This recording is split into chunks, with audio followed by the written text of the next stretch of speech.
مفيش وقت للاحباط، مفيش وقت ان انت تتضايق، مفيش وقت ان انت تضيع وقت اصلا، علشان الموضوع اكبر من كده بكتير. احنا كلنا محتاجين سيدنا الخضر يكون ماشي معانا في حياتنا عشان ينبئنا باللي هيحصل لينا ويعرفنا ان ده خير لينا مش شر. سيدنا موسى لما حب ان هو يقول انا اعلم واحد على الارض، ربنا بعت له سيدنا الخضر، قال له روح في رحله كده هتروحها عشان تعرف مين اعلم. في ناس كتير يعني في حد اعلم منك بالمعنى البلد. المهم راح وخد الغلام معاه وخد الحوت. بص الحاجات اللي هو يعني في حاجات كده انت ممكن تكون مش واخد بالك منها. الحاجه دي معايا بتعمل ايه؟ انت هتاخد الحوت علشان خاطر تاكل، او هتاخد السمكه علشان خاطر تتغدى. وقت ما السمكه ده هتضيع منك هتلاقي المكان ده، هتلاقي الراجل، فتمشي فيقابل فعلا الراجل، واول حاجه تحصل ما بينهم ان هو يعمل السفينه، يكسر حته كده من السفينه او يخرق السفينه. سيدنا موسى اتعجب، انت بتعمل ليه كده؟ قال له انت مش انا قلت لك ان انت ما تسالنيش على حاجه؟ تعال نكمل. قال له انا مش هسالك على حاجه تاني. وفي الفعل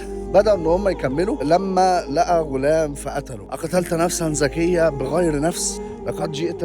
انت ليه بتعمل كده؟ انت ليه بتقتل؟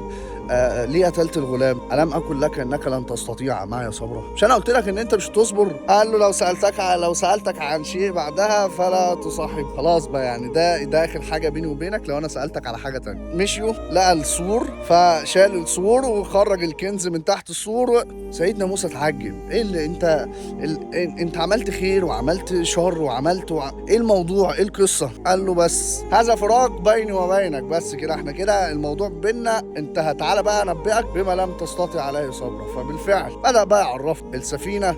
كان وراها ملك بياخذ كل سفينة غصبة. اردت ان اعيبها فادها عيب صغير عشان الملك ما ياخدهاش. بعد كده ايه تاني؟ الغلام قال له احنا خفنا لا يرهق ابوه وامه طغيانا وكفرا. الكنز كان ابويه مؤمنين صالحا.